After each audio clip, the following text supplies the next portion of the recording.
Well, I started out mountain biking just for fun. I wasn't into racing, and I was a sophomore in high school.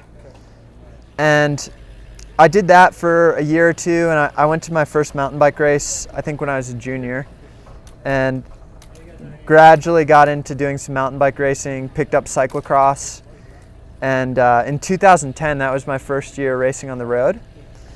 And I actually started 2010 as a Cat 4 and then went through the ranks and ended up stagiating with this team at Tour of Utah that year. And I guess I rode well enough that Axel said, hey, if you want a spot on the team in 2011, you're welcome to come. And then I've been here ever since. I'd like to continue to develop as a GC rider. And for me, I think that means working on the things we talked about before. I think, the time trial is going to become really important, and learning to be more efficient and more towards the front and aware in the pack.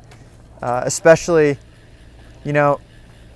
racing in the pros in Europe, it's different. Like this is a high level race too, but here in America we have nice wide roads, and it's a lot easier to be at the front than it is when you're on tiny roads in Belgium.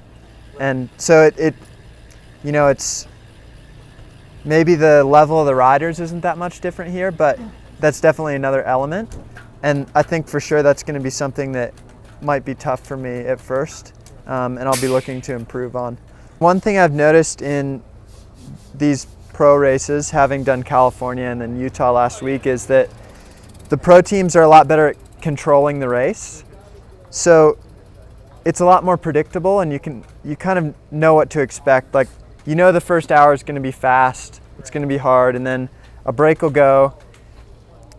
The team that has to defend, or a team that has a good chance for a field sprint or something later in the day, will go to the front and ride, and then it'll get fast again at the end. And you just kind of know that's how it's going to be. And so in that sense, it was a little bit easier, but I will say when it's fast and when the pros decide it's time to ride, they're ripping. So it was a little bit of a shock, especially the first few days, because I had never really ridden a race with guys of that level.